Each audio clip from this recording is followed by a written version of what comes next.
Well, look, Sam, I want to play you the first of these South Park clips and get you to react. So this one brilliantly exposes some of the Sussex's laughable hypocrisy. Watch. And his wife. We want privacy! We want privacy! Thanks for having us on the show. It's so awesome to be here. It's great. So let me start with you, Sam. You've lived a life with the royal family. You've had everything handed to you, but you say your life has been hard, and now you've written all about it in your new book, Win. Yes, that's right, friend. You see, my wife and I are totally like, you should write a book because your family like stupid, and then so are like journalists. So you hate journalists. That's right. And now you wrote a book that reports on the lives of the royal family. Right. So you're a journalist. We just want to be normal people. All this attention is so hard. Isn't it true, sir, that your questionable wife has her own TV show and hangs out with celebrities and does fashion magazines? What are you suggesting? Well, I just think some people might say that your Instagram-loving wife actually doesn't want her privacy. How dare you, sir? My Instagram-loving wife has always wanted her privacy. And you know what else? To hell with Canada. We are leaving. We'll go find some quiet place where we can be normal people. Come on, wife. We want privacy. We want privacy. Sam, it summed him up so well, didn't it? It's hysterical, and even as like a distance, resemblance or likeness. What I thought was so glaring and so brilliant about it is it's true. You know, for people who pay PR, they say they hate journalists. Harry hates journalists, but to pay PR that is loaded with journalists and that is loaded with publications and television shows who say what you want and who, shape social perception in your favor while also disparaging and lying about others, thereby reaching their privacy. I think the whole, worldwide privacy tour is hysterical because you're in my opinion, in the opinion of others, they're putting themselves on the world stage using expensive PR while demanding privacy, while writing books, while being on Oprah that had 50 million viewers. People who want privacy don't do that. You live your life quietly in privacy. So it's such hypocrisy. I think they did a brilliant job. When Meghan Markle was ruthlessly mocked on South Park, many gasped, but Samantha Markle. She cheered. In her words, they got her just right. And now, she's speaking out in praise of the parody heard around the world. In a now viral episode, South Park took aim at the Duke and Duchess of Sussex, portraying them as attention-hungry, tone-deaf royals. The worldwide privacy tour skit showed animated versions of the couple demanding privacy, while yelling for more attention. For Meghan's estranged sister, Samantha, it was a moment of vindication. She praised the episode as brilliant and claimed it reflected exactly what she's been saying for years, that Meghan lives a contradiction between fame and privacy, sincerity and spin. Samantha's comments are bound to deepen the rift between the sisters, a relationship already fractured by lawsuits, media exposés, and years of public silence. But with Meghan and Harry declining to respond directly, it's Samantha who has the mic, for now. Online reactions to Samantha's comments are divided. Some say she's capitalizing on the moment, others argue she's the only one brave enough to say what many believe. One thing is clear, Meghan Markle continues to polarize the world, even through satire. Will Meghan respond? Or continue to rise above the noise? As South Park cements its place in the royal feud, Samantha Markle has added fuel to a fire that shows no signs of burning out. Really? I think they did too. Now, this second clip maybe gets a little too close to the reality of what it's like inside Sussex Inc. Look. Back by changing our brand. All right, and I do see you're in our database, but you didn't first get help at this Cumhammer location? No, my wife went to one in California as a child. Ah, okay, then you must be in the national system. Oh yeah, is this you?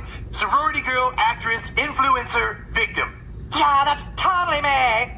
Okay, I see, and then you added your husband to your friends and family account. You must be the Royal Prince Millionaire World Traveler victim. That's right. So, Sam, you're nodding along there. Do you think they have almost crafted a narrative of being victims that's now starting to explode in their face? Yeah, and so many people have commented from the South Africa documentary where she said nobody asked if I'm okay. You know, people are starving and suffering, and in my opinion, the opinion of others, you can't play victim when you're, flying around on private jets, when you've got security, when you're loaded with millions, you're getting 100 million for this deal, 2 million for that deal. That's not anything to play victim over. I don't know. I don't feel sorry for that, but it's incredible hypocrisy. And I think, though, that victim label allows them seemingly to pull at the heartstrings of people. And it's a smokescreen. It's a smokescreen from what's really going on.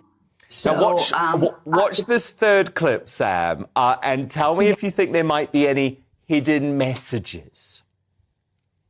Okay. Trying to make ourselves into a brand just turned us into products. We don't need to be a brand, do we? If it's truly what we want, then we really can get away from it all. No more magazines and Netflix shows. We really can live a normal life. Yes, I'm sure you agree, darling. We can be the people we talked about being, with no more worries about how we look or the image we project to people. What matters is what we have on the inside.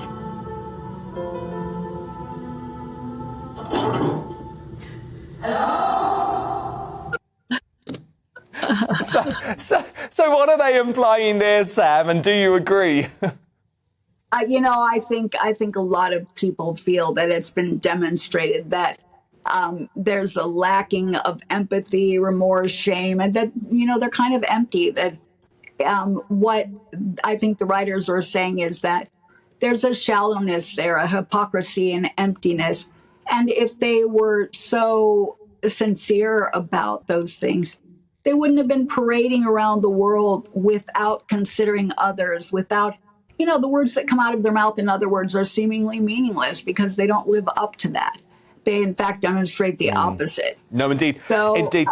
And Sam, the last point I just wanted to make is that there's a real irony about the way that they are trying to get your case thrown out, because they're saying, oh, we shouldn't litigate. We shouldn't litigate against every public smear in the court of law.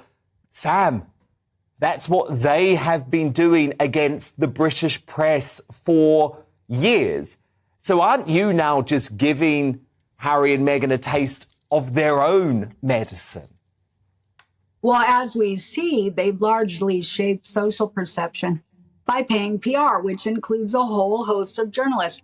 But seemingly they only like what the journalists say when it's in their favor, and when it's not, they become litigious. We've seen the lawsuits. So, I mean, that's a horrible hypocrisy. And I think with me, what I'm going through, I think they take a huge license to defame and disparage other people, but they don't want anyone even using a distant resemblance or likeness of them or making jokes about them. Excuse me, but I never got the memo that God died and that they became God and they suddenly had a copyright on all things comedy, or a woman who has black hair and a man who has red hair. The woman happens to be, and she's not a princess. So I think the writers were very funny to say this is a Canadian princess. Clearly, I don't think they can claim a copyright on the likenesses, albeit distant, that are here. It's just so arrogant, in my opinion. I good luck with that in court. I don't think it'll fly. I don't think that can win. That's not, first of all, that's not defamation. That's not a misstatement of fact that's malicious and demonstrably false. It's a cartoon. Cartoons and comedians have been making fun of people for, Indeed. Forever. Indeed. Well, look, Samantha Markle, we follow your case with interest. We are keeping across it. Good luck. Thank you so much, Dan. Thank you.